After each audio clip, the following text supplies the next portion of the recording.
The quickest way to lose belly fat is to reduce the consumption of some carbs. For many people, doing this is not easy. Because it means to leave aside breads, cakes, cookies, soda, and candies. But if you avoid these foods, at least during the week, it will help a lot. Over the days, you will start to notice the difference in your belly. And of course, the right way to do this is to replace these kinds of foods with others. Otherwise, you will going to feel hunger very soon, and you'll want to eat lots of carbs. Which is exactly what you should avoid in the first place.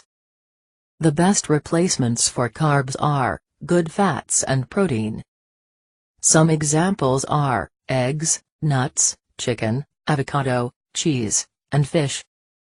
Practicing some physical exercise also helps to accelerate the process, although it is not necessary to lose belly fat. Doing exercise is always a great way to stay healthy and keep the body in shape.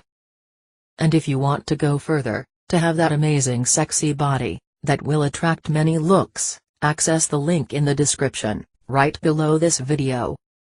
If you liked this video, click on like below, and subscribe to the channel. Good luck.